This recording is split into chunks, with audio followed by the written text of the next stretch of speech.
Hello students, स्वागत है आपका ई-लाइट इंस्टीट्यूशंस के वीडियो क्लासेस में। आज हम बात करेंगे हमारे सेमीकंडक्टर इलेक्ट्रॉनिक्स के वीडियो नंबर 4 की। और इस वीडियो में हम बात करने वाले हैं टाइप्स ऑफ सेमीकंडक्टर की। इससे पहले हमने इस चैप्टर के 3 वीडियो यूट्यूब पर अपलोड कर लिए हैं। लास्ट के 2 वीडियोज़ में हमने जो है एनर्जी बैंड थ्योरी को बेसिस करके types of energy band theory को कंसिडर करके कंडक्टर, इंसुलेटर्स और सेमीकंडक्टर को स्टडी किया। उसके बाद में हमने मतलब on the basis of conductivity and resistivity को बिलोंग करते हुए या बेस कंसिडर करते हुए भी इन तीनों को फिर से स्टडी कर लिया है। और आज हम बात करने वाले हैं टाइप्स ऑफ सेमीकंडक्टर्स की। टाइप्स ऑफ सेमीकंडक्टर्स की बात करने से, टाइप्स ऑफ सेमीकंडक्टर को डिस्कस करने से पहले मैं आपको कुछ सेमीकंडक्टर्स के एग्जांपल लिखवाना चाहूँगा और उन सेमीकंडक्टर्स के एनर्जी बैंड गैप भी आप रिटर्न करें। ओके, छोटे 1 मार्क्स के क्वेश्चन के लिए वो आपके लिए बहुत हेल्पफुल रहने वाला है। तो टॉपिक स्टार्ट करें उससे पहले आप कहीं साइड में या फिर कॉपी में जहां से वर्क स्टार्ट किया है वहां सेमीकंडक्टर और एनर्जी बैंड गैप आप कहीं साइड में लिख लें, मेंशन कर लें। ओके, पहले ये वर्क कर लेते हैं हम। तो यहाँ पे आप रिटर्न करें सेमीकंडक्टर और सेमीकंडक्टर यहाँ पे आप लिख लेंगे easy forbidden energy gap, forbidden energy gap, ये आपके पास रहने वाला है इजी। सेमीकंडक्टर में बात करूं अगर सिलिकॉन एक सेमीकंडक्टर एग्जांपल है, याद रखेंगे। सिलिकॉन के लिए फोरबिडन एनर्जी गैप आपके पास 1.12 इलेक्ट्रॉन वोल्ट रहने वाला है, होता है, ध्यान रखेंगे आप। सेकंड एग्जांपल की बात करेंगे गैलियम के लिए जो है आपके पास फोरबिडन एनर्जी गैप होता है 0.7 इलेक्ट्रॉन वोल्ट। ओके, फिर बात करेंगे हम गैलियम आर्सेनाइड की, GaAs गैलियम आर्सेनाइड। अच्छा सॉरी, गैलियम आर्सेनाइड से पहले एक एग्जांपल और है, वो भी लिखें आप। Indium antimonide, INSB, indium antimonide. Okay, इसके लिए आप लिखेंगे एनर्जी गैप 0.17 इलेक्ट्रॉन वोल्ट। और अब बात करेंगे आप गैलियम आर्सेनाइड की, GaS गैलियम आर्सेनाइड, इसके लिए फोरबिडन एनर्जी गैप रिटर्न करें 0.33 इलेक्ट्रॉन वोल्ट। ओके, ये आप मोस्टली याद रखेंगे। ये जो सेमीकंडक्टर्स हैं, ओके, ये सेमीकंडक्टर्स के एप्लीकेशंस हैं। मोस्टली ये जो है ऊपर के 2 जो एग्जांपल हैं ये इंट्रिंसिक सेमीकंडक्टर्स हैं, ये एक्सट्रिंसिक सेमीकंडक्टर्स हैं, इनमें इंपिरिटीज मिक्स हैं। अभी हम बात करने वाले हैं टाइप्स ऑफ सेमीकंडक्टर में, तो वो 2 टाइप के में डिवाइड करेंगे हम, इंट्रिंसिक और एक्सट्रिंसिक में। तो ऊपर के 2 इंट्रिंसिक एग्जांपल हैं, नीचे वाले एक्सट्रिंसिक एग्जांपल हैं। ओके, तो सिलिकॉन के लिए याद रखेंगे 1.2 इलेक्ट्रॉन वोल्ट, गैलियम के लिए 0.7 electron volt. Okay, indium antimonide के लिए आप रिटर्न करेंगे 0.17 इलेक्ट्रॉन वोल्ट, गैलियम आर्सेनाइड के लिए रिटर्न करेंगे आप 0.33 इलेक्ट्रॉन वोल्ट। ओके, चलो टॉपिक को स्टार्ट करते हैं, टाइप्स ऑफ सेमीकंडक्टर। तो कॉपी और पेन अपना साथ रखें, डेट डाल लीजिए और स्टार्ट करते हैं टॉपिक को। Types of semiconductors, types of semiconductor. जो स्टूडेंट्स वीडियो को फर्स्ट टाइम देख रहे हैं वो पिछले वीडियोस देख के आए, नहीं तो उनको समझ में नहीं आने वाला है। ओके, टाइप्स ऑफ सेमीकंडक्टर को हम on the basis of energy band theory भी देखेंगे, बैंड थ्योरी के स्ट्रक्चर से भी हम इसको स्टडी करेंगे, कैसा कुछ रहने वाला है। देखो, सेमीकंडक्टर्स के टाइप को हमने 2 टाइप में कैटेगराइज किया है। सेमीकंडक्टर जो है कितने टाइप्स में कैटेगराइज है? 2 पार्ट्स में कैटेगराइज हैं। कौन से हैं 2 पार्ट? देखिए, जो सेमीकंडक्टर है उसको आपने 2 पार्ट्स में कैटेगराइज कर दिया। ओके, जो फर्स्ट पार्ट है वो है आपके पास intrinsic semiconductor. Okay, intrinsic semiconductor. और जो सेकंड पार्ट रहने वाला है वो है extrinsic semiconductor. Extrinsic semiconductor 2 part में कैटेगराइज किया, इंट्रिंसिक सेमीकंडक्टर, एक्सट्रिंसिक सेमीकंडक्टर। आज का हमारा जो आधे घंटे का वीडियो है वो कंप्लीटली बेस्ड होगा इंट्रिंसिक सेमीकंडक्टर पे। ओके, तो टॉपिक डाल लीजिए आप आज का इंट्रिंसिक सेमीकंडक्टर। ओके, क्या होता है इंट्रिंसिक सेमीकंडक्टर, ये एटॉमिक लेवल पे किस तरीके से अपनी बॉन्डिंग को क्रिएट करता है, कैसे अपना स्ट्रक्चर बनाता है, ये ही सब कुछ हमें स्टडी करना है। तो जो है आपका टॉपिक रहना है आज का इंट्रिंसिक सेमीकंडक्टर।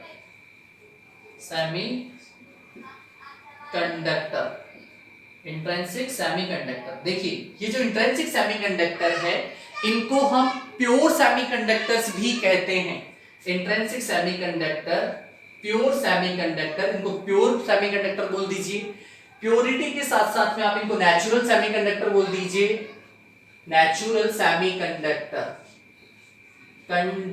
मतलब ये हुआ कि इस टाइप ऐसे सेमीकंडक्टर्स जिनमें किसी भी टाइप का एक्सटर्नल एजेंट मिक्सिंग में नहीं है। मतलब ये कहो कि बाहर से कोई भी इंप्योरिटी आपने इस टाइप के सेमीकंडक्टर्स में इंक्लूड नहीं कर रखी है, तो बिल्कुल प्योर सेमीकंडक्टर है आपके पास में, या फिर नेचुरल सेमीकंडक्टर्स आपके पास में हैं। एग्जांपल लेते हैं। अभी थोड़ी देर पहले मैंने आपको टेबल बनाई थी, उस टेबल में आपने सिलिकॉन जर्मेनियम देखा, तो वो आपके पास इंट्रिंसिक सेमीकंडक्टर के एग्जांपल थे। देखें यहाँ पे अगर मैं एग्जांपल की बात करूं इंट्रिंसिक सेमीकंडक्टर में, तो आपके पास सिलिकॉन एक एग्जांपल हो जाना है, जर्मेनियम एक एग्जांपल हो जाना है। एटॉमिक इनका इलेक्ट्रॉनिक कॉन्फ़िगरेशन आप चेक करें। अगर मैं सिलिकॉन के लिए Z की बात करूं तो वो 14 रहना है, गैलियम के लिए बात करूं तो आपके पास Z = 32 हो जाना है। इलेक्ट्रॉनिक कॉन्फ़िगरेशन आप इनका देखें तो ये हो जाना है 1s2, okay, then 2s2, 2p6 हो जाना है। अगला स्टेप आ जाएगा 3s2 एंड 3p2। ये इसका आउटर सेल हो गया।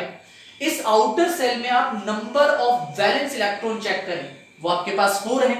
ऐसे आप इलेक्ट्रॉनिक कॉन्फ़िगरेशन जर्मेनियम का देखेंगे तो 1s2 आपके पास वैल्यू आ जानी है, then 2s2, 2p6, 3s2, 3p6, 3d10। Okay, अब आउटर ऑर्बिट इसका आ गया। आउटर ऑर्बिट में देखेंगे तो 4s2 एंड 4p2, ये इसका आउटर सेल हो गया।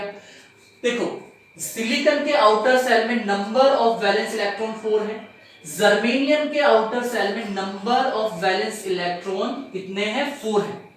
तो मतलब हम इंट्रिंसिक सेमीकंडक्टर को ऐसे भी डिफाइन कर सकते हैं कि इस टाइप के मैटर्स जिनके वैलेंस सेल में नंबर ऑफ इलेक्ट्रॉन्स कितने होते हैं, 4, या ऐसे मैटर्स जिनमें 4 वैलेंस इलेक्ट्रॉन, आउटर सेल में 4 वैलेंस इलेक्ट्रॉन्स अवेलेबल होते हैं, वो मैटर्स आपके पास में क्या होंगे, वो आपके पास इंट्रिंसिक सेमीकंडक्टर्स होंगे।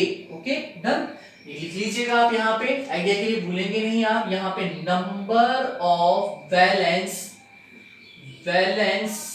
इलेक्ट्रॉन्स कितने हैं, 4, और सेम कंडीशन यहां है, नंबर ऑफ वैलेंस इलेक्ट्रॉन्स यहां पर भी हैं आपके पास में 4। दोनों केसेस में नंबर ऑफ वैलेंस इलेक्ट्रॉन्स 4 हैं। डन, ठीक है। अच्छा, अब इतनी बात हमने कर ली है, तो देखो हम आगे की तरफ चलते हैं। थोड़ा सा आगे की तरफ चलेंगे तो अब हम देखेंगे इनको टेम्परेचर इफेक्ट पे। टेम्परेचर इफेक्ट का मतलब हो गया, मतलब इंट्रिंसिक सेमीकंडक्टर को हमें 0 केल्विन टेम्परेचर पर देखना है। देखो सेमीकंडक्टर का मीनिंग समझो आप। जनरल सेंस में सेमीकंडक्टर क्या होता है, जो लो टेम्परेचर पर तो एज इंसुलेटर बिहेव करे, रूम टेम्परेचर पर एज ए कंडक्टर बिहेव करे। तो हम बिल्कुल वही प्रॉपर्टी इनकी चेक करेंगे। अगर हम इनको लो टेम्परेचर पर रखेंगे तो लो टेम्परेचर पर ये क्या वाकई में इंसुलेटर जैसा बिहेव करेंगे, और जब आप इनको रूम टेम्परेचर पर ले आएंगे तो क्या ये वाकई में कंडक्टर जैसा बिहेव करेंगे। ओके, तो ये वाली प्रॉपर्टी हमें चेक करनी है। अच्छा, इनमें इंट्रिंसिक सेमीकंडक्टर में हमें कंसेप्ट ऑफ चार्ज कैरियर्स को भी स्टडी करना है। ओके, थर्ड पॉइंट की बात कर रहा हूं मैं, 2 पॉइंट इससे पहले बता चुका। देखो अब हम हमारे वीडियो को 3 पॉइंट्स में डिवाइड कर लेंगे। फर्स्ट पॉइंट, हम लो टेम्परेचर पर इसकी कंडक्टिविटी को चेक करेंगे, सेमीकंडक्टर की कंडक्टिविटी को चेक करेंगे। रूम टेम्परेचर पर हम चेक करेंगे इसकी कंडक्टिविटी कैसे रहने वाली है, ये पॉइंट सेकंड रहेगा। थर्ड पॉइंट में हम कंसेप्ट ऑफ चार्ज कैरियर्स की बात करेंगे। चार्ज कैरियर्स में इलेक्ट्रॉन और होल्स जो है वो चार्ज कैरियर्स में कंसीडर होंगे।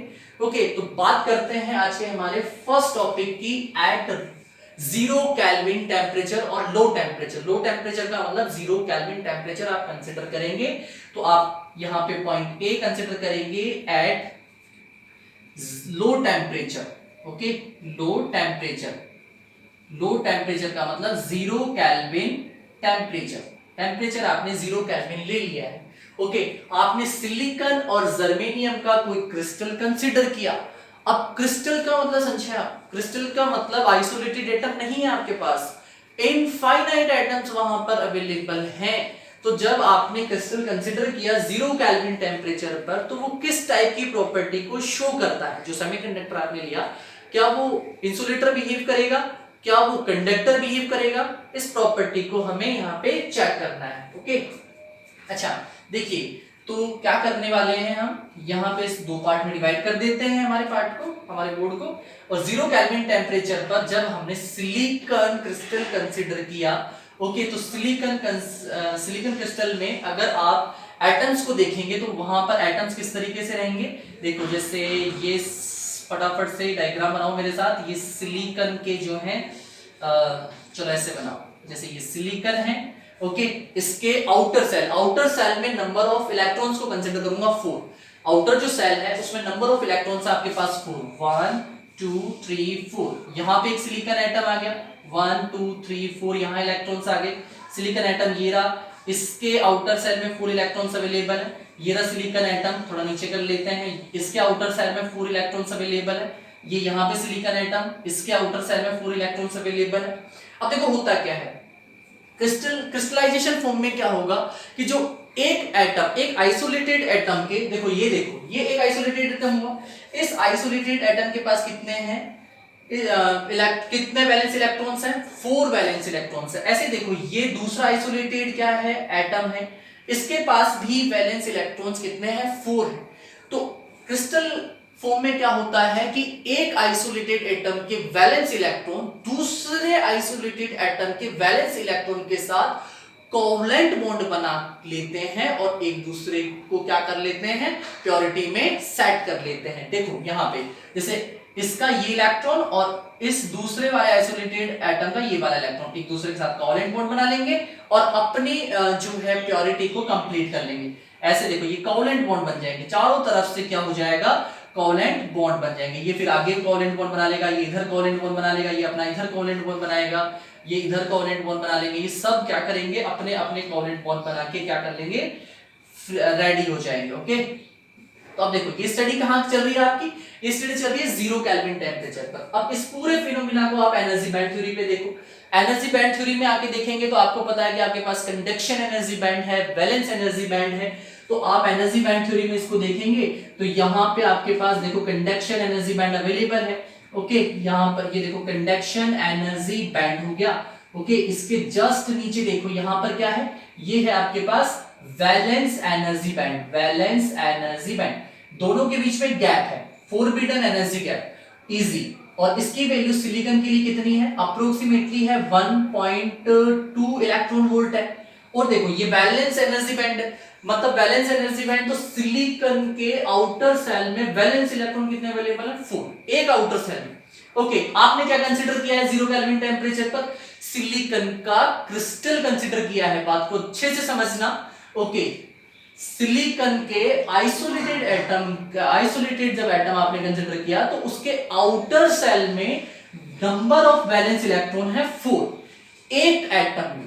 सिलिकॉन के केस में इनफाइनाइट आपने एटम कंसीडर करे हैं, तो आपके पास में जो वैलेंस एनर्जी बैंड है वहां पर इनफाइनाइट इलेक्ट्रॉन्स आके कलेक्ट हो जाएंगे। मतलब यहां पर देखो, यहां पे इलेक्ट्रॉन्स है, बहुत सारे इलेक्ट्रॉन्स है। वैलेंस एनर्जी जो बैंड है वो वैलेंस इलेक्ट्रॉन से क्या है, कंप्लीटली फुलफिल है। जैसा कि डेफिनेशन में भी हम कहते हैं कि ये कंप्लीटली फिल्ड होता है वैलेंस इलेक्ट्रॉन से, just below the conduction energy band होता है। ओके, बट इनके पास 0 केल्विन टेम्परेचर पर क्या नहीं है, उतनी एनर्जी नहीं है कि ये क्या कर जाए, ये इस 1.2 इलेक्ट्रॉन एनर्जी को गेन कर ले। कहां पर, 0 केल्विन टेम्परेचर पर गेन कर ले और गेन करके कहां पहुंच जाए, फ्री कंडक्शन एनर्जी बैंड में पहुंच जाए। देखो अगर कोई इलेक्ट्रॉन कंडक्शन एनर्जी बैंड में पहुंचा तो वो कौन सा इलेक्ट्रॉन बना, वो बना फ्री इलेक्ट्रॉन। ओके, तो यहां पे अभी फिलहाल 0 केल्विन टेम्परेचर पर क्या नहीं है, कंडक्शन एनर्जी बैंड में कोई भी इलेक्ट्रॉन अवेलेबल नहीं है। मतलब नंबर ऑफ फ्री इलेक्ट्रॉन आप देखेंगे तो वो कितने हैं, यहां पे 0, कोई भी नंबर ऑफ फ्री इलेक्ट्रॉन्स नहीं है।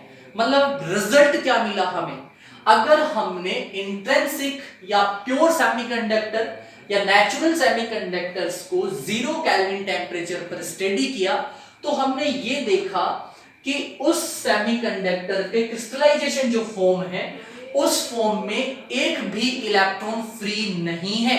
अच्छे से देखें आप, क्योंकि उसके आउटर सेल में जितने भी आपके पास में क्या थे, वैलेंस इलेक्ट्रॉन थे, वो दूसरे आइसोलेटेड एटम के वैलेंस इलेक्ट्रॉन के साथ कोवलेंट बॉन्ड के साथ अपनी बॉन्डिंग कर लेते हैं और 0 केल्विन टेम्परेचर पर आपके पास एक भी इलेक्ट्रॉन फ्री नहीं रहता है।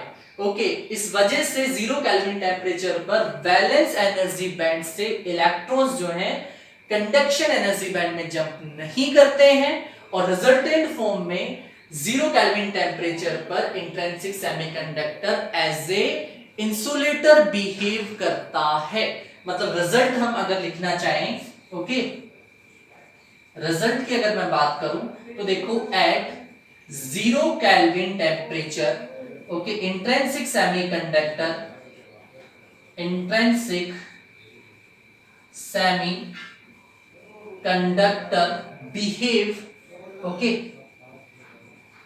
Behave as a insulator. ये आपके पास में रिजल्ट आ गया। ओके, तो ये हमारा आज का फर्स्ट पॉइंट कंप्लीट। वीडियो को 3 पार्ट्स में डिवाइड किया तो उसमें फर्स्ट पॉइंट हमारा कंप्लीट हो गया है। अब हम इस इंट्रिंसिक सेमीकंडक्टर को कहां लेके आते हैं, एक हाई टेम्परेचर पर लेके आते हैं। आप लोग रिटर्न कर लीजिए, जो रिटर्न नहीं कर रहे हैं वो स्क्रीनशॉट ले लीजिए। ओके, और अब पार्ट बी की बात करते हैं। बी पार्ट में हमें स्टडी करना है, ऊपर वाले पोर्शन को भी रफ कर देते हैं। ओके, क्या पता हमें बोर्ड में स्पेसिंग ज्यादा की रिक्वायरमेंट हो, इसलिए इसको हटा देते हैं हम। ओके, स्टार्ट करते हैं पॉइंट बी। अब हम हाई टेम्परेचर मतलब रूम टेम्परेचर पर ले आएंगे। ओके, एट हाई टेम्परेचर का मीनिंग क्या हो गया, मतलब room temperature. Okay, room temperature की आप बात कर रहे हैं।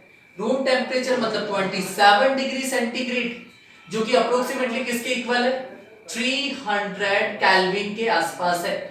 तो 27 डिग्री सेंटीग्रेड या 3 केल्विन पर अब आप उस सेमीकंडक्टर को ले आए हैं। अब देखिए अब क्या फिनोमिना रहने वाला है, अब क्या कुछ होगा। तो देखो वही आपने सिलिकॉन का क्रिस्टल कंसीडर किया और सिलिकॉन के क्रिस्टल में आउटर सेल में नंबर ऑफ वैलेंस इलेक्ट्रॉन्स अभी भी क्या है, 4 अवेलेबल है। ये दूसरा silicon atom, number of free electrons इसमें भी 4, ये तीसरा सिलिकॉन एटम, यहाँ नंबर ऑफ वैलेंस इलेक्ट्रॉन 4, ये इसके पास भी नंबर ऑफ वैलेंस इलेक्ट्रॉन 4 है, यहाँ इसके पास भी नंबर ऑफ वैलेंस इलेक्ट्रॉन्स 4 है। वापस बिल्कुल पिछला फिनोमिना होगा, एक आइसोलेटेड एटम का वैलेंस इलेक्ट्रॉन दूसरे आइसोलेटेड एटम के वैलेंस इलेक्ट्रॉन के साथ कोवलेंट बॉन्ड बना लेगा, प्योरिटी को कंप्लीट कर देगा, ओके, पेयरिंग को कंप्लीट कर देगा, सॉरी नॉट प्योरिटी, पेयरिंग को कंप्लीट कर देगा और यहाँ पे कोई भी इलेक्ट्रॉन फ्री नहीं होगा अगर आप लो टेम्परेचर की बात कर रहे हैं। ओके, देखिए जैसे ही आप रूम टेम्परेचर पर आए तो रूम टेम्परेचर पर आते ही आपने क्या किया, टेम्परेचर को इंक्रीज किया। अब कोवलेंट बॉन्ड जो है वो इस टाइप के बॉन्ड होते हैं कि अगर उसको थोड़ी सी एनर्जी मिली तो एनर्जी मिलते ही वो क्या हो जाएंगे, ब्रेक हो जाएंगे। तो देखो अगर आप रूम टेम्परेचर पर थे तो कोवलेंट बॉन्ड क्या थे, कंप्लीटली बॉन्डेड थे। बट जैसे ही रूम टेम्परेचर या 300 केल्विन टेम्परेचर पर आप पहुंचे तो पहुंचते ही क्या हुआ, सपोज करो कि कोई कोवलेंट बॉन्ड क्या हुआ, ब्रेक हुआ। जैसे ये कोवलेंट बॉन्ड क्या हो गया, यहां से ब्रेक। जैसे ही कोवलेंट बॉन्ड ब्रेक हुआ, ब्रेक होते ही क्या हुआ, यहां से ये जो इलेक्ट्रॉन है ये क्या हो गया, फ्री हो गया। ओके, और इसने अपने लिए यहाँ पे क्या क्रिएट कर दी, एक वैकेंसी क्रिएट कर दी, मतलब अब यहाँ एक इलेक्ट्रॉन की रिक्वायरमेंट है। ओके, देखो बात ध्यान से सुनना, क्या किया आपने, टेम्परेचर इंक्रीज किया, किसका, सेमीकंडक्टर का। ओके, रूम टेम्परेचर पर लेके आए, लाते ही क्या हुआ, जो आपके पास में कोवलेंट बॉन्ड्स हैं, ओके, वीकली बॉन्ड होते हैं, ये थोड़ी सी एनर्जी देते ही ब्रेक हो जाएंगे। 300 केल्विन जैसे ही आपने टेम्परेचर इसको दिया, बॉन्ड क्या हुआ, ब्रेक हुआ, ब्रेक होते ही इलेक्ट्रॉन फ्री हो गया, और सपोज कर लो वो इलेक्ट्रॉन ये रहा, ये आपके पास क्या है, फ्री इलेक्ट्रॉन है यहाँ पे। ओके, फ्री इलेक्ट्रॉन, इलेक्ट्रॉन इसका मतलब समझो आप, ये फ्री इलेक्ट्रॉन है, मतलब इस इलेक्ट्रॉन को उतनी एनर्जी मिल चुकी है कि ये वैलेंस एनर्जी बैंड से जंप करके कहां पहुंच गया, कंडक्शन एनर्जी बैंड में आ चुका है। ओके, और इसने यहां पे क्या क्रिएट कर दी, एक वैकेंसी, वैकेंसी क्रिएट कर दी। इस वैकेंसी को हम एक नए नाम से जानेंगे और वो होगा हमारे पास होल। ओके, बात को ध्यान से समझना, फ्री इलेक्ट्रॉन जब अपनी जगह को फ्री करता है, अपनी जगह को छोड़ता है, तो वहां पे अपने लिए क्या करता है, एक वैकेंसी क्रिएट कर देता है, और उस वैकेंसी को ही हम क्या कहेंगे, होल कहेंगे। The vacancy of electron is called hole. ध्यान रखेंगे, चार्ज कैरियर्स में कंसीडर होंगे, पहले भी बता चुका हूं। थर्ड पॉइंट हमारा कंसेप्ट ऑफ चार्ज कैरियर्स का है। चार्ज कैरियर्स में हम 2 पॉइंट्स को स्टडी करने वाले हैं। पहला हमारे पास फ्री इलेक्ट्रॉन होगा, दूसरा हमारे पास क्या होगा, होल होगा। तो इलेक्ट्रॉन तो आप इजीली समझते हैं, नेगेटिवली चार्ज होता है, but what is the meaning of hole? Then hole is the vacancy of electron. Okay, understand? Okay, continue करते हैं। देखिए अब यहाँ पे समझने वाली बात देखना। अच्छा, इसको एनर्जी बैंड के बेसिस पे देखेंगे। जब हमने इसको एनर्जी बैंड के बेसिस पर देखा, तो देखो यहाँ पे हमने कंडक्शन बैंड बना लेना है, वही ये हो गया आपके पास कंडक्शन एनर्जी बैंड, और इसके जस्ट बिलो हो गया valence energy band, valence energy band. देखो अब हो रहा क्या है, यहां से इलेक्ट्रॉन, जैसे यहां इलेक्ट्रॉन्स थे, देखो ये इलेक्ट्रॉन, यहां इलेक्ट्रॉन फुलफिल थे नीचे तक। ओके, कंप्लीटली फुलफिल है, ये वैलेंस एनर्जी बैंड है, इलेक्ट्रॉन्स वैलेंस इलेक्ट्रॉन मतलब जो बैंड है वैलेंस इलेक्ट्रॉन से कंप्लीटली फुलफिल रहेगा। ओके, जैसे ही रूम टेम्परेचर पर लेके आए आप इसको, मतलब इस टेम्परेचर पर लाए, लाते ही क्या हुआ, ये इलेक्ट्रॉन कहां जंप कर गए, ये यहाँ पे कंडक्शन एनर्जी बैंड में जंप कर गए। जंप करने का मतलब दिखेंगे नहीं, ऐसे जाते हुए दिखेंगे नहीं, ये यहाँ से गायब होंगे और सीधा यहाँ पे अपीयर होंगे। मतलब इलेक्ट्रॉन यहाँ से गायब हुआ और कहां पहुंच गया, कंडक्शन एनर्जी बैंड में पहुंच गया। ये गायब हो गए, कहां पहुंच गया, यहाँ पहुंच गया। यहाँ से ये गायब हो गए, यहाँ पहुंच गया। ये यहाँ से गायब हो गए यहाँ, और ये यहाँ से गायब हो गए यहाँ पहुंच गया। और यहाँ पे इन्होंने क्या क्रिएट कर दी, अपने लिए एक वैकेंसी क्रिएट कर दी, और इस वैकेंसी को ही आपने क्या कहा, होल कहा। एक चीज और समझो, ये जो वैकेंसी है ना, ये पॉजिटिवली चार्ज होगी।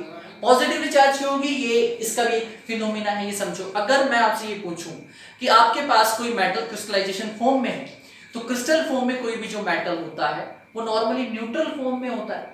न्यूट्रल फॉर्म का मतलब हो गया कि जितने वहां पे नेगेटिव चार्ज अवेलेबल है, उतने ही वहां पे क्या होंगे, पॉजिटिव चार्ज होंगे। बिल्कुल सेम कंसेप्ट आप यहां लगाइए। यहां पर देखो, जितने यहां पे नेगेटिव चार्ज बने, ऊपर जितने नेगेटिव चार्ज बने, उतने ही नीचे क्या बनेंगे, पॉजिटिव चार्ज बनेंगे। तो जहां पे वैकेंसी क्रिएट हुई है, वो सारे के सारे क्या है, पॉजिटिवली चार्ज होंगे। ओके, न्यूट्रलाइज करने के लिए, क्रिस्टल न्यूट्रल फॉर्म में रहेगा ना, तो न्यूट्रल फॉर्म में रहने के लिए जितना पॉजिटिव कंसीडर, जितना नेगेटिव कलेक्ट हो गया है कंडक्शन एनर्जी बैंड में, वैलेंस एनर्जी बैंड में, उतना ही नेगेटिव क्या हो जाएगा, कलेक्ट हो जाएगा।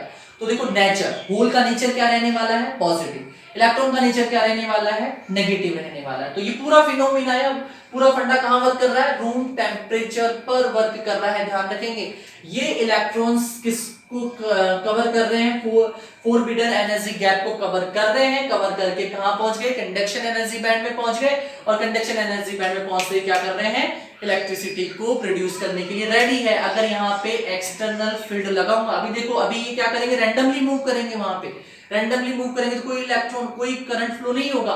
बट जैसे ही एक्सटर्नल इलेक्ट्रिक फील्ड लगा दूंगा, ये एक पर्टिकुलर डायरेक्शन में मूव करना स्टार्ट करेंगे, और आपको करंट फ्लो होना दिख जाएगा। ओके, चलो ठीक है। एक चीज और समझो आप यहाँ पे, और समझने वाली बात ये है कि देखो, अगर एक इलेक्ट्रॉन फ्री हुआ है तो एक वैकेंसी भी फ्री हुई है। मतलब ये समझो कि अगर 10 इलेक्ट्रॉन फ्री होते तो 10 वैकेंसीज फ्री होती। ओके, अगर 100 इलेक्ट्रॉन्स फ्री होते तो 100 होल क्रिएट हो जाते, 1000 इलेक्ट्रॉन फ्री होते तो 1000 होल क्रिएट हो जाते, 1 करोड़ इलेक्ट्रॉन फ्री होते तो 1 करोड़ होल क्रिएट हो जाते। समझ रहे हैं बात? 1 करोड़ होल फ्री होते तो 1 करोड़ सॉरी इलेक्ट्रॉन फ्री होते 1 करोड़ तो 1 करोड़ होल भी फ्री हो जाते। मतलब मैं ये कह सकता हूं कि रूम टेम्परेचर पर हमें नंबर ऑफ फ्री इलेक्ट्रॉन्स जो हैं वो इक्वल मिलेंगे नंबर ऑफ वैकेंसीज के या फिर नंबर ऑफ होल्स के। एक तो ये रिजल्ट मिला। ओके, रिजल्ट्स की बात कर रहे थे तो पहला रिजल्ट तो क्या मिला हमें कि ये रूम टेम्परेचर पर कैसा बिहेव करेंगे, एज ए कंडक्टर बिहेव करेंगे। क्यों करेंगे? क्योंकि रूम टेम्परेचर पे वैलेंस एनर्जी बैंड से इलेक्ट्रॉन कहां जंप कर गया, कंडक्शन में जंप कर गया, फ्री इलेक्ट्रॉन हो गया, कंडक्टिविटी के लिए रेडी है। तो रिजल्ट मिला हमें first, at room temperature semiconductor behaves as a conductor. Okay, first result. Second result हमें क्या मिला? ये देखने को मिला कि number of free electrons equal होते हैं नंबर ऑफ वैकेंसीज के या फिर नंबर ऑफ होल्स के भी ये इक्वल रहने वाले हैं। ओके, तो बात हम रिजल्ट्स की कर लेते हैं। रिजल्ट में first, at room temperature okay, intrinsic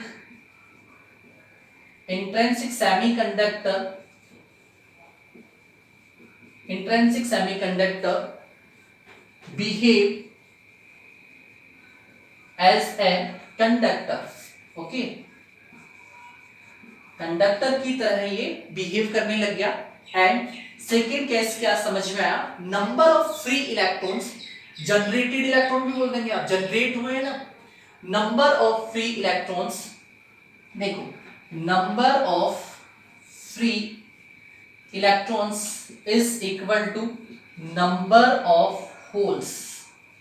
number of holes के रहने वाला मतलब Ne is equal to n, इसको बोल देंगे आप H, holes, number of holes के इक्वल बोल देंगे आप इसको। ओके, तो ये हमें दो रिजल्ट मिले हैं। एक वर्ड और आता है यहां पे, रिकॉम्बिनेशन ऑफ इलेक्ट्रॉन्स। इलेक्ट्रॉन्स का रिकॉम्बिनेशन हो जाना, उस चीज को समझना, जो बोलूंगा उसकी इमेज बनाना अपने माइंड में। अच्छा, एक चीज उससे पहले एक चीज और बता देते हैं। यहां पे रूम टेम्परेचर पर जो कंडक्टर जैसा बिहेव करेगा तो इसकी कंडक्टिविटी बहुत लो होगी। कितनी लो होगी आइडिया लगाना। अगर आप रूम टेम्परेचर पर लेके आए तो रूम टेम्परेचर पर क्या होता है, मतलब 10⁻29 एटम्स में से एक कोवेलेंट बॉन्ड ब्रेक होता है। बात को बहुत अच्छे से सुनना। अगर मैं कोवेलेंट बॉन्ड की ब्रेकिंग की बात करूं, जैसे मैंने कहा कि फ्री इलेक्ट्रॉन या इलेक्ट्रॉन जनरेट कब होगा, जब आपके पास कोवेलेंट बॉन्ड ब्रेक होगा। तो ये जो ब्रेक होने का नंबर है ये कैसे होता है, यहाँ पे इसको भी देखें आप। इसको जब आप देखेंगे मतलब 1 इलेक्ट्रॉन कब मिलेगा आपको, जब आपके पास में 10⁻29 जो एटम्स हैं इनके कोवेलेंट बॉन्ड में से, मतलब 10⁻29 एटम्स में से एक कोवेलेंट बॉन्ड ब्रेक होगा और फिर आपको एक फ्री इलेक्ट्रॉन मिलेगा। अगर दो फ्री इलेक्ट्रॉन मिले हैं तो 2 होल भी मिलेंगे। बात को ध्यान से समझना। ओके, तो इतना मिनिमम अमाउंट में इलेक्ट्रॉन फ्री होता है वहां पे। तो कंडक्टिविटी भी क्या होती है रूम टेम्परेचर पर सेमीकंडक्टर्स की, बहुत लो होती है। ओके, एक बात और ध्यान रखिएगा आप यहाँ पे, अगर हम रिजल्ट में ही लिखना चाहें तो जो कंडक्टिविटी होती है वो डिपेंड करती है फ्री इलेक्ट्रॉन्स पे और होल्स पे। मतलब इंट्रिंसिक सेमीकंडक्टर में करंट फ्लो इलेक्ट्रॉन्स की वजह से भी होगा, होल्स की वजह से भी होगा। इलेक्ट्रॉन भी मूव करेंगे, होल्स भी मूव करेंगे। बात को ध्यान से समझना, इलेक्ट्रॉन्स भी मूव करेंगे, होल्स भी मूव करेंगे। अब सोचने वाली बात, होल्स कैसे मूव करेंगे भाई? होल्स तो मूव ही नहीं करता है। ठीक है, फिर से समझना, इलेक्ट्रॉन्स एक्चुअली मूव करेंगे, होल्स अपीरेंटली मूव करेंगे। इलेक्ट्रॉन्स कैसे मूव करेंगे? Actually move. देखो अब तक हमने यही पढ़ा है कि करंट फ्लो कैसे होगा, जब इलेक्ट्रॉन्स मूव करेंगे। तो जो करंट फ्लो होता है वो इलेक्ट्रॉन्स के अपोजिट डायरेक्शन में मूव होता है। सपोज कर लो कि इस डायरेक्शन में इलेक्ट्रॉन्स फ्लो हो रहे हैं तो करंट कैसे चलेगा? इनके जस्ट अगेंस्ट में चलेगा। ये बात जानते हो आप लोग, ध्यान से समझते हो इजीली। होल्स, होल्स ने कब से मूव करना स्टार्ट कर दिया? होल्स भी मूव करता है बट अपीयरेंटली मूव करता है। ओके, एक्चुअलिटी में होल मूव नहीं करेगा, अपीयरेंटली मूव करेगा, तो वो भी अपना रोल प्ले करेगा करंट को फ्लो करवाने के लिए। ओके, अब ये सारा का सारा जो फिनोमिना है वो हम पढ़ेंगे थर्ड पॉइंट में, कंसेप्ट ऑफ चार्ज कैरियर्स में, मतलब इलेक्ट्रॉन्स और होल्स के केस में हमें थर्ड पॉइंट को आज स्टडी करना है।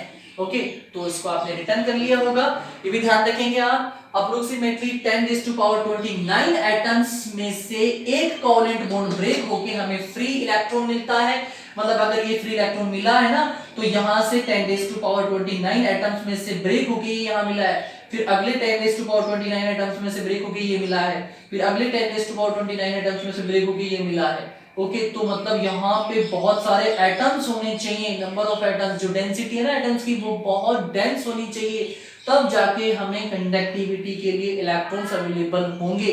फिर भी हमें सफिशिएंट अमाउंट में यहाँ पे इलेक्ट्रॉन्स नहीं मिलते हैं, इसलिए मैं ये कह सकता हूं कि यहाँ पे जो कंडक्टिविटी है इनकी बहुत क्या होती है, मिनिमम होती है या फिर बहुत लो होती है। इस बात का ध्यान रखना है। ओके, अब आज बात करेंगे हम पॉइंट नंबर थर्ड की और लास्ट पॉइंट की वीडियो के ना, concept of charge carriers. Okay, third point सी रिटर्न करें, concept of charge carriers. Okay, मतलब इलेक्ट्रॉन्स एंड होल्स दोनों को स्टडी करना है।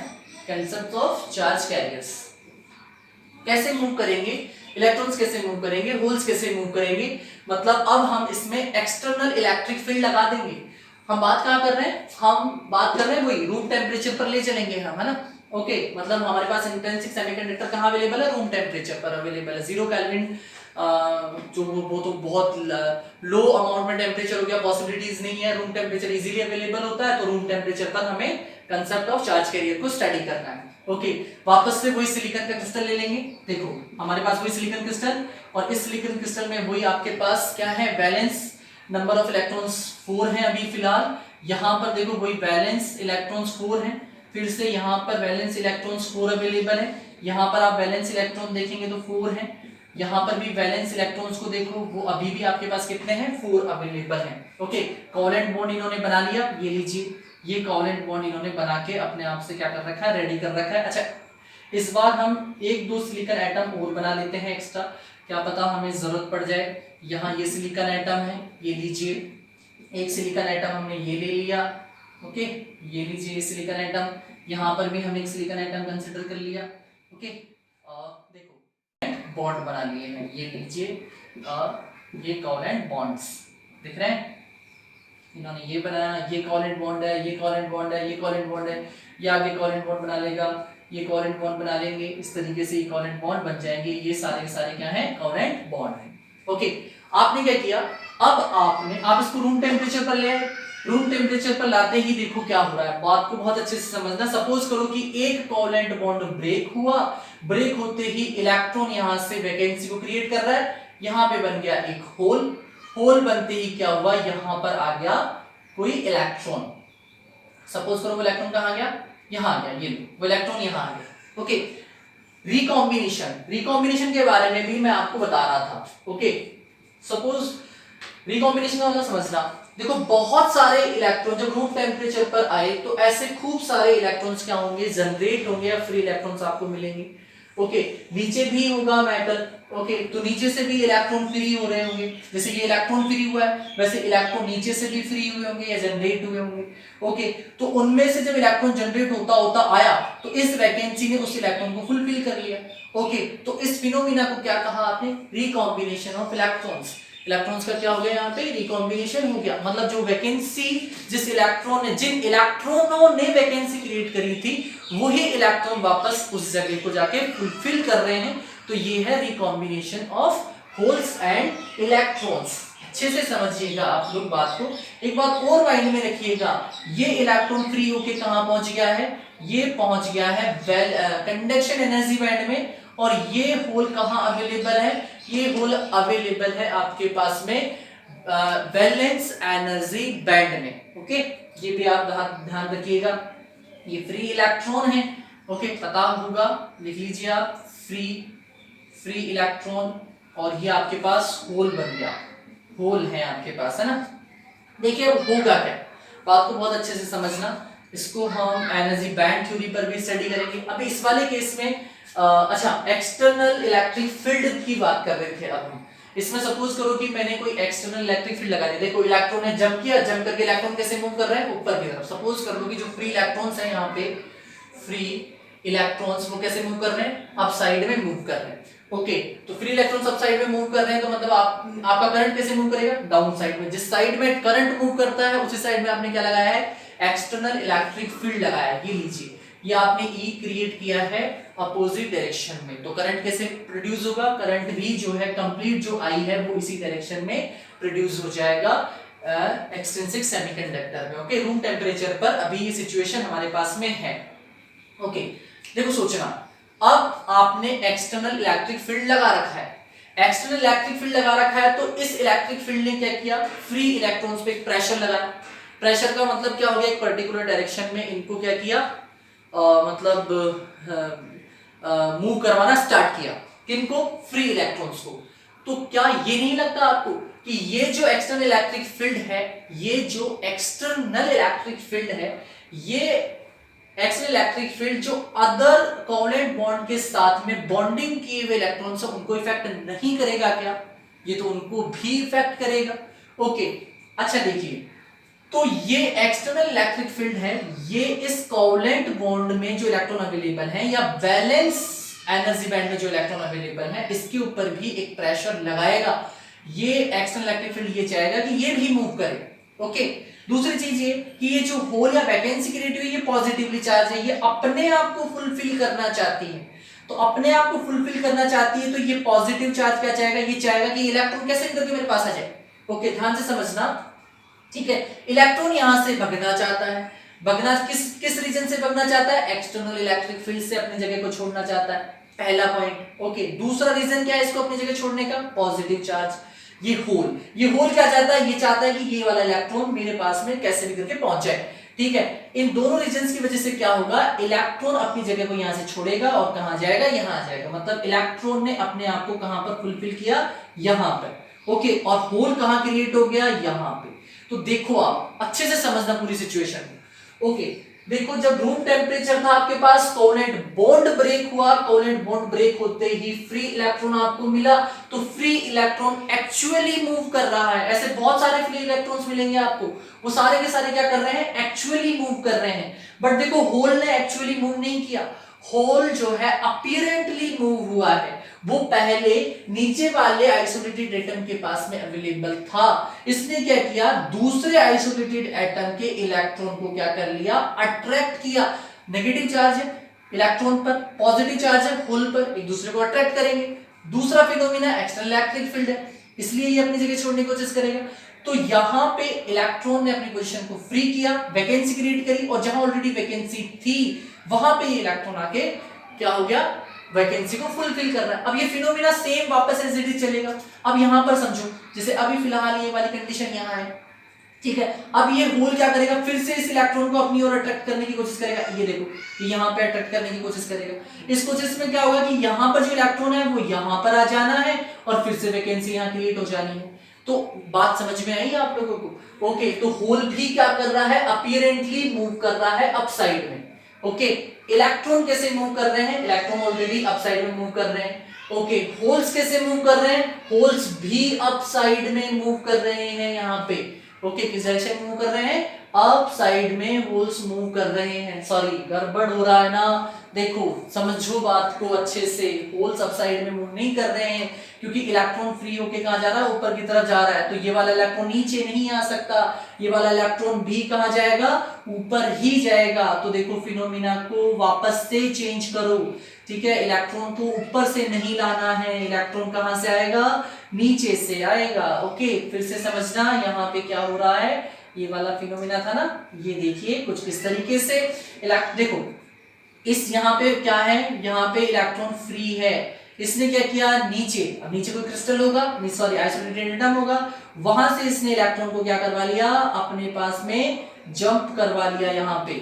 ओके तो अच्छा सॉरी गड़बड़ हो जाएगा, यहाँ पे समझो इसको, यहीं से है ना, यहाँ पे है होल आपके पास फिलहाल, ये कोवैलेंट बॉन्ड है, ये कंप्लीटली फिल है, ये आपके पास होल यहाँ है, इसने फ्री किया, ये फ्री इलेक्ट्रॉन बना, ये वैकेंसी है, ये होल है आपके पास है ना। इस होल ने क्या किया, यहाँ वाले इलेक्ट्रॉन को अपनी तरफ अट्रैक्ट किया, इलेक्ट्रॉन यहाँ आ गया और होल क्रिएट हो गया आपके पास में यहाँ पर। ओके अब ये कंडीशन नीचे चलती जाएगी, फिर ये वापस अट्रैक्ट करेगा किसी इलेक्ट्रॉन को, होल नीचे चला जाएगा, फिर ये किसी इलेक्ट्रॉन को अट्रैक्ट करेगा, होल नीचे चला जाएगा।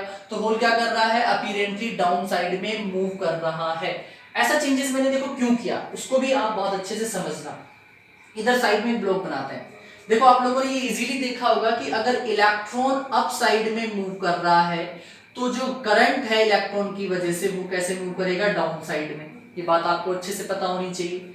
दूसरी चीज और ध्यान रखो कि अगर होल आपका जिस डायरेक्शन में मूव कर रहा है, या पॉजिटिव चार्ज आपका जिस डायरेक्शन में मूव कर रहा है, करंट भी आपका उसी डायरेक्शन में मूव करेगा। ये दो फंडामेंटल पॉइंट अपने माइंड में रखोगे। इलेक्ट्रॉन जिस डायरेक्शन में जा रहा है उसके जस्ट अपोजिट फ्लो होता है करंट, पॉजिटिव चार्ज जिस डायरेक्शन में जा रहा होता है, करंट भी उसी डायरेक्शन में फ्लो करता है। ये वाला कंसेप्ट यहाँ लगना चाहिए, नहीं लग रहा है तो इसका मतलब कहीं ना कहीं हमने प्रॉब्लम क्रिएट कर दी डायरेक्शन में। ठीक है ओके यहाँ पे ई क्या है समझना, आप एक्सटर्नल इलेक्ट्रिक फील्ड लगा चुके हैं। ई आई क्या है, टोटल करंट है, किस किस की वजह से है, फ्री इलेक्ट्रॉन्स की वजह से है और होल्स की वजह से ये करंट फ्लो हो रहा है। अब इसको कहां पर देखेंगे आप, इसको एनर्जी बैंड के डायग्राम में देखिए आप। अगर मैंने एनर्जी बैंड का डायग्राम बनाया है तो देखो यहाँ पे ये कंडक्शन एनर्जी बैंड हो गया, इसके जस्ट बिलो क्या हो गया, इसके जस्ट बिलो हो गया वैलेंस एनर्जी बैंड, ये हो गया। ठीक है देखो रूम टेम्परेचर पर है, यहाँ ऑलरेडी आपके पास क्या है, होल क्रिएट्स हैं, ये लीजिए होल है, फ्री इलेक्ट्रॉन्स यहाँ आ गए हैं, ये कंडक्टिविटी के लिए रेडी हैं, और यहाँ पर ये क्या है, वैलेंस इलेक्ट्रॉन अवेलेबल हैं। देखिएगा क्या अवेलेबल है, वैलेंस इलेक्ट्रॉन। आपने इलेक्ट्रिक फील्ड कैसे लगा रखा है, डाउनवर्ड डायरेक्शन में, ये लीजिए इलेक्ट्रिक फील्ड आपने एक्सटर्नल इलेक्ट्रिक फील्ड आउटसाइड में लगा रखा है। तो करंट कैसे चल रहा है, इलेक्ट्रॉन कैसे मूव कर रहे हैं, इलेक्ट्रॉन अप साइड में मूव कर रहे हैं, इलेक्ट्रॉन अप साइड में मूव कर रहे हैं, तो यहाँ पर देखो इन इलेक्ट्रॉन की वजह से करंट फ्लो होगा, वो करंट कैसे फ्लो होगा, डाउन साइड में। देखो ये इलेक्ट्रॉन अप साइड में मूव कर रहे हैं तो डाउन साइड में जो करंट फ्लो होगा वो क्या होगा, आई। बात समझ में आई, ठीक है, मतलब ये वाला फिनोमेना रेडी। ओके अप्लाई हो रहा है यहाँ पे। नीचे देखो ये होल्स क्या कर रहे हैं, देखो अब ये जो गैप दिख रहा था ना आपको, जैसे यहाँ पे होल था, उस होल ने क्या किया, नीचे वाले इलेक्ट्रॉन को क्या किया, अट्रैक्ट किया। देखो यहाँ गैप आपको बहुत ज्यादा दिख रहा था, ये इतना होता नहीं है एक्चुअली, देखो बहुत कम गैप होता है। ये होल और ये इलेक्ट्रॉन किस में अवेलेबल है, वैलेंस एनर्जी बैंड में ही तो अवेलेबल है। तो इजीली क्या करेगा, ये इलेक्ट्रॉन कहां जंप करेगा, ऊपर की साइड में, ये सारे के सारे इलेक्ट्रॉन्स ऊपर की साइड में जंप करेंगे, और जंप करने की वजह से क्या हो जाएगा, जंप करने की वजह से अब ये होल्स जो है वो नीचे की तरफ आ जाएंगे। देखो होल्स क्या आ गए, नीचे डाउन साइड में आ गए ना होल्स। ठीक है तो होल्स कैसे मूव कर रहे हैं, डाउन साइड में, होल्स डाउन साइड में मूव कर रहे हैं। ओके देखो होल्स कैसे मूव कर रहे हैं, डाउन साइड में। ओके तो आपके पास जो करंट है मतलब HI वो भी कैसे मूव करेगा, पॉजिटिवली चार्ज डाउन साइड में मूव कर रहा है, तो पॉजिटिव चार्ज की वजह से करंट भी कैसे मूव करेगा, डाउन साइड में मूव करेगा। और ओवरऑल करंट कैसे मूव कर रहा है, डाउन साइड में ही मूव कर रहा है। देखो ओवरऑल करंट, इधर देखो आप इस वाले डायग्राम में देखो, ओवरऑल करंट डाउन साइड में ही मूव कर रहा है। मतलब इजीली समझ में आ रहा है कि I इज इक्वल टू क्या हुआ, IE प्लस IH हो गया है।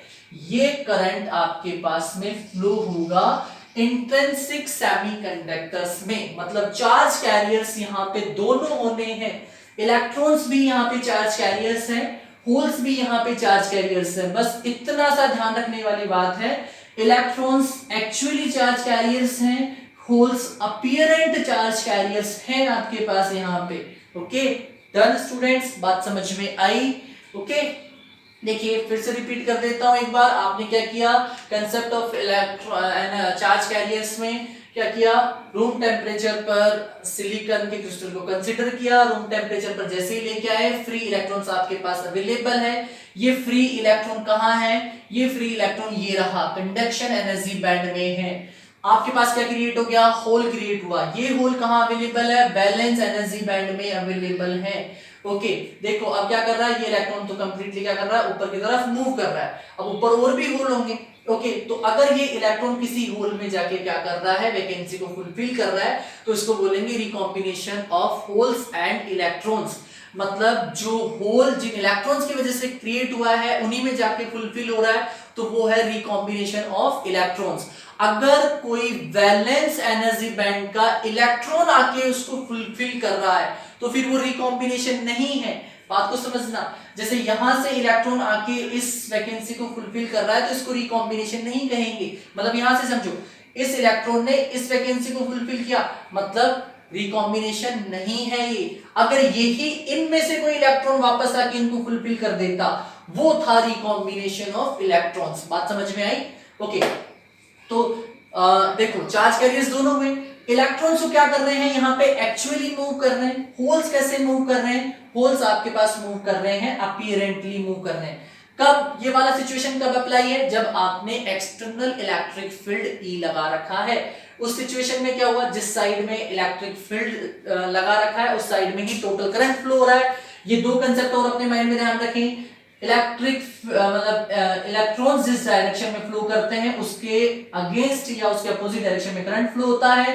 पॉजिटिव चार्ज जिस डायरेक्शन में करंट फ्लो करता है उसी डायरेक्शन में करंट फ्लो होता है। तो ये पूरा फिनोमेना यहाँ सेट हो गया। देखो यहाँ कंडक्शन एनर्जी बैंड में फ्री इलेक्ट्रॉन्स आ गए हैं, ऊपर की तरफ मूव कर रहे हैं। क्यों मूव कर रहे हैं, क्योंकि आपने एक्सटर्नल इलेक्ट्रिक फील्ड डाउनवर्ड लगा रखा है, ऊपर की तरफ इलेक्ट्रॉन्स मूव कर रहे हैं, तो इनकी वजह से करंट किस तरफ चल रहा है, डाउनवर्ड चल रहा है।